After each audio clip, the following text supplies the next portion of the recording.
Le département de l'éducation de la Fédération des Églises adventistes de la Martinique vous présente la semaine de l'éducation du 18 au 23 avril 2022. Le thème « Promouvoir l'éducation holistique et innovante ». Former pour servir, c'est éduquer d'un point de vue spirituel, physique et mental. En Martinique, Lisette Montachi créait en 1956 la première école primaire adventiste, Kealis. Actuellement, nous avons 3 écoles primaires. Fleur d'Olivier à Saint-Joseph, Kealis à Fort-de-France et Par au Robert, soit près de 32 enseignants, 31 personnels non enseignants pour 672 élèves. Nous avons également 2 écoles secondaires, le collège Lisette Montachi au Lamentin, le collège-lycée Rama à Saint-Plus, soit 95 enseignants, 39 personnels non enseignants pour 1278 élèves. Nos 5 institutions ont un total de 126 enseignants, 71 personnels non enseignants pour 1950 élèves. Notre directive instruit l'enfant selon la voie qu'il doit suivre et quand il sera vieux, il ne s'en détournera pas. Parents, enseignants, responsables de l'éducation, ensemble, construisons le monde de demain. Dans la semaine de l'éducation du 18 au 23 avril 2022.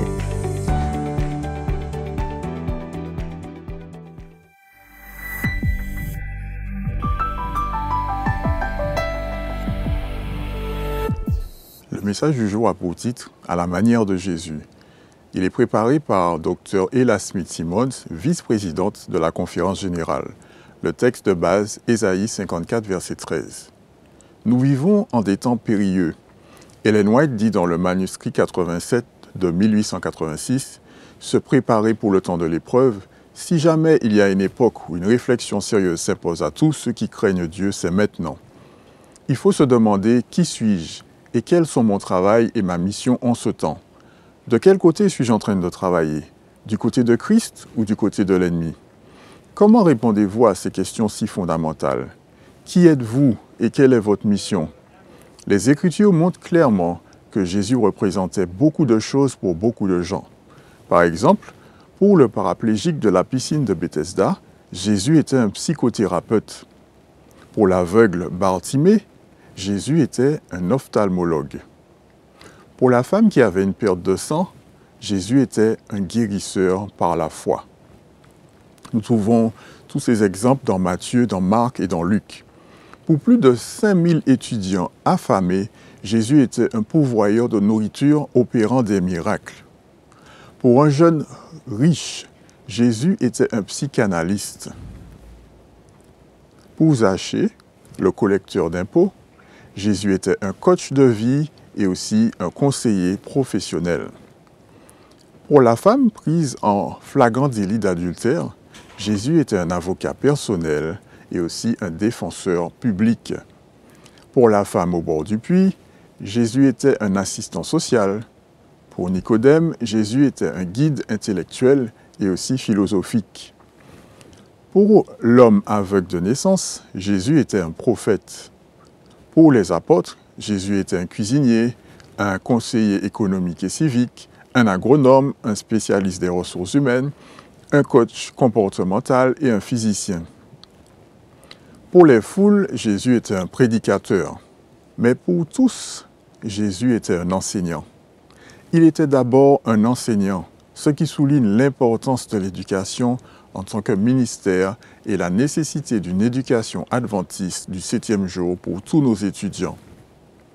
Tous tes fils seront disciples de l'Éternel, et grande sera la postérité de tes fils. D'autres traductions d'Ésaïe 54, verset 13, utilisent des choix linguistiques légèrement différents, mais significatifs. La Nouvelle Bible seconde dit « Tous tes fils seront disciples du Seigneur, et la paix de tes fils sera abondante. » Dans d'autres versions, le Seigneur parle directement. La Bible en français courant dit « Tes enfants seront tous mes disciples, ils vivront en pleine postérité. » Et la Bible, parole de vie, « J'enseignerai tous tes enfants et ils vivront dans le bonheur. » Jésus s'est appliqué les paroles d'Ésaïe à lui-même et à son enseignement. Le titre de maître est celui qui était le plus souvent attribué à Jésus et celui qui semble avoir le plus apprécié. Le terme utilisé est didaskolos en grec, il est traduit par maître. Un commentateur a calculé sur les 90 fois où Jésus était directement abordé dans les évangiles, il a été appelé maître 60 fois. Vous m'appelez maître et le Seigneur, et vous faites bien, car je le suis. En évoquant Ésaïe, de plus, Jésus a appelé ses disciples à enseigner. Allez, faites de toutes les nations des disciples, les baptisant au nom du Père, du Fils et du Saint-Esprit, et enseignez-leur à observer tout ce que je vous ai prescrit. Dans le Nouveau Testament, un enseignant didaskolos est celui qui enseigne les choses de Dieu et les devoirs des êtres humains. Cela inclut certainement l'enseignement de nos enfants et de nos jeunes. Le sage nous conseille, instruis l'enfant sur la voie qu'il doit suivre, et quand il sera vieux, il ne s'en détournera pas. Exemple, Francis Whelan était un éducateur pionnier aux États-Unis qui croyait, comme Ellen White, que l'éducation devait porter sur le développement complet ou intégral de l'individu. Il essayait de personnaliser l'éducation en fonction de l'individu et était convaincu qu'elle ne se limitait pas à la collecte et à la mémorisation des formations, mais qu'elle devait avoir pour objectif de développer chez les étudiants la capacité de penser par eux-mêmes. Un jour, après une conférence, une femme demanda au docteur « Quand puis-je commencer l'éducation de mon enfant ?»« Quand votre enfant naîtra-t-il » demanda Parker. « Naîtra-t-il » répondit-elle, « mais il a déjà 5 ans. »« Mon Dieu, femme » s'écria-t-il, « ne restez pas là à me parler, dépêchez-vous de rentrer chez vous. Vous avez perdu les 5 meilleures années. » Jésus nous exhorte à rechercher le royaume de Dieu avant toute chose. Nous trouvons de bons conseils dans Deutéronome 6. Et ces commandements que je te donne aujourd'hui seront dans ton cœur. Tu les inculqueras à tes enfants et tu en parleras quand tu seras dans ta maison, quand tu iras en voyage, quand tu te coucheras et quand tu te lèveras. Le mot traduit ici par inculquer signifie affûter, aiguiser. Il s'agit donc d'un appel à un enseignement clair et incisif. Les parents ont la lourde responsabilité d'instruire leur enfant en matière de devoirs et de destinée. Il doit être dispensé chaque jour et tout au long de la journée.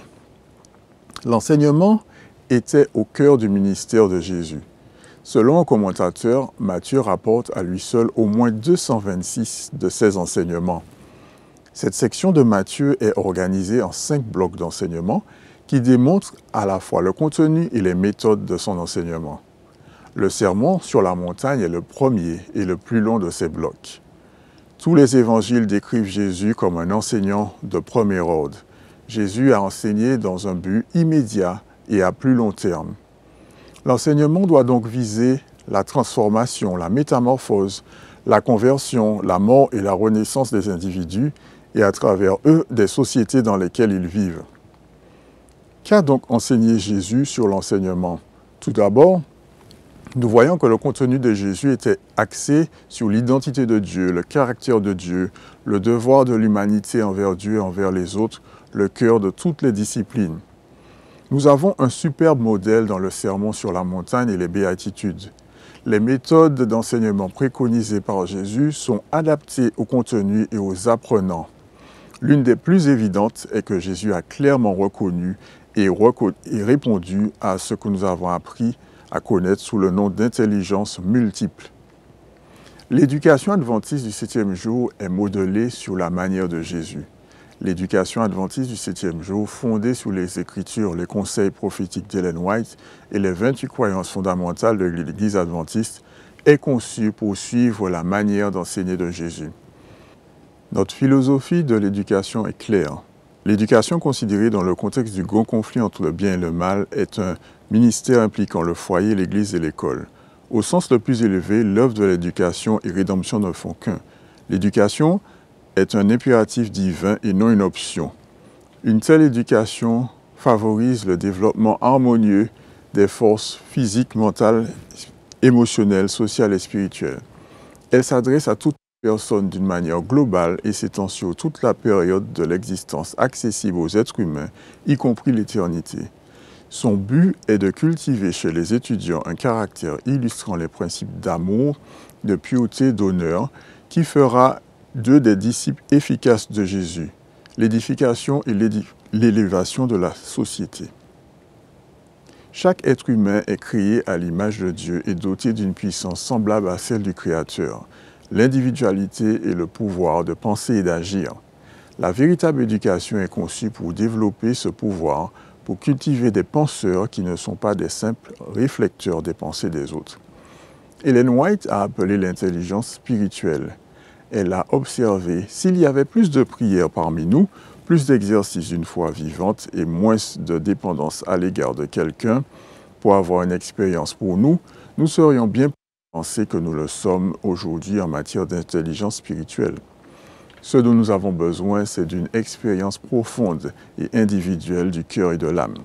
On attribue cependant à Dana Zohar la paternité du terme intelligence spirituelle et du concept en 1997 dans la société laïque.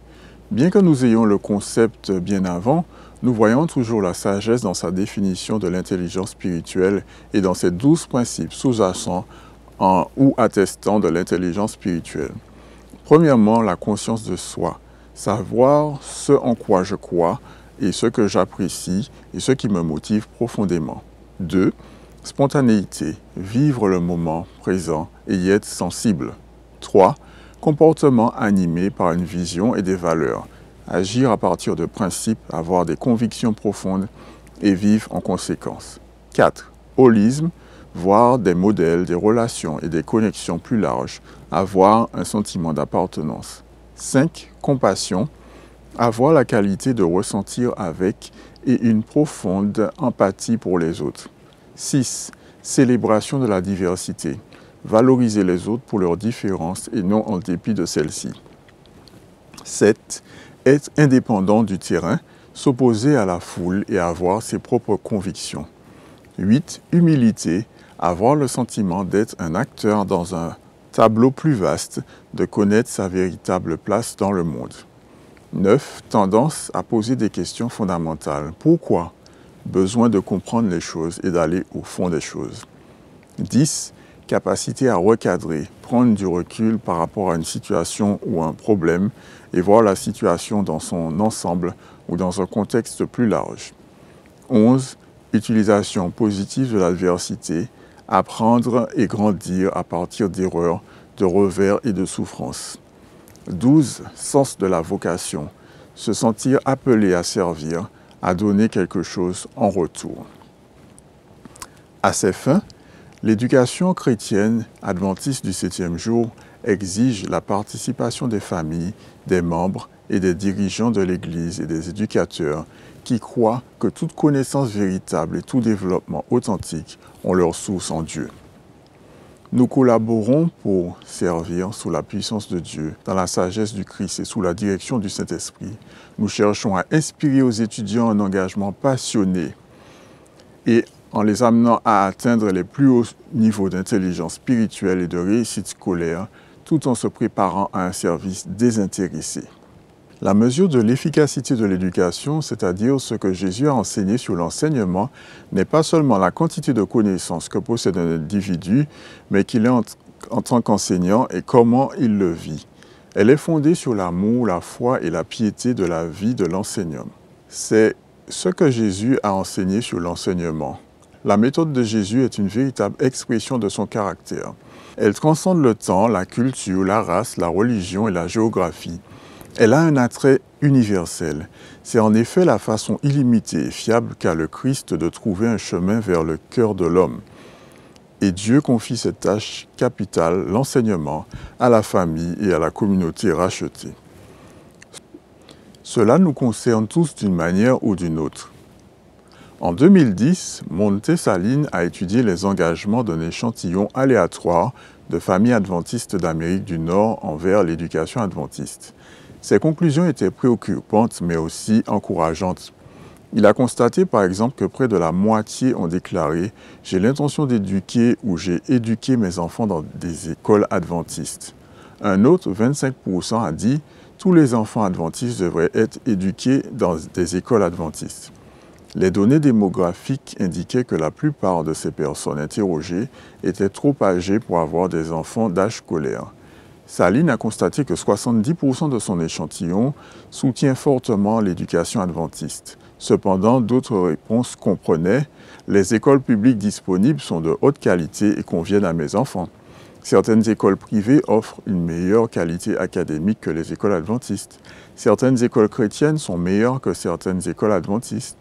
Et les écoles adventistes ne valent pas le coût supplémentaire. » Ramon Diaz et ses associés de l'Université de Montemorelos ont mené l'étude sur les membres de l'Église de la division interaméricaine de 2017 à 2018 avec des éléments liés à l'éducation adventiste et ont trouvé des engagements similaires exprimés statistiquement.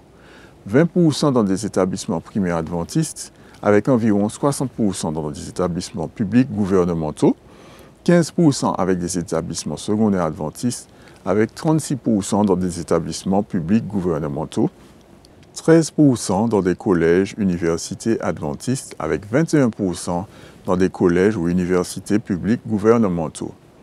Examinons à nouveau le Deutéronome, cette fois au chapitre 6 à 10 et 9 à 6. Moïse prononce 8 sermons qui appellent les Israélites à se souvenir de leur passé et à enseigner à leurs enfants les voies de Dieu. Chaque sermon décrit une situation particulière, soit dans le passé, soit en prévision de l'avenir en Canaan, et tire des conclusions qui conduisent à des applications pratiques pour la vie sous l'Alliance. Ces leçons sont pour nous aujourd'hui le témoignage d'un parent. En fin de compte, les écoles adventistes sont entièrement focalisées sur la sagesse, par opposition à l'acquisition de simples connaissances humaines. C'est ce que je veux que mes enfants emportent avec eux. C'est aussi ce que notre famille religieuse et Dieu veulent pour eux. Le sage l'a bien dit. Voici le commencement de la sagesse. Acquiert la sagesse et avec tout ce que tu possèdes, acquiert l'intelligence. C'est la base de l'éducation adventiste. Il vaut la peine de se battre pour la conserver et de se sacrifier pour elle. C'est un cadeau du ciel que chacun de nos enfants mérite. Alors comment devons-nous procéder? Jésus répondit, « Je suis le chemin, la vérité et la vie. Personne ne vient au Père que par moi. » Si Jésus faisait ici référence au salut, cela est également vrai pour l'éducation. Jésus est le chemin, la vérité et la vie de la véritable éducation. Que Dieu nous bénisse alors que nous nous engageons à nouveau dans l'éducation adventiste du 7e jour, afin que par la grâce et la provision de Dieu, tous nos enfants et les plus âgés soient enseignés par le Seigneur. Amen.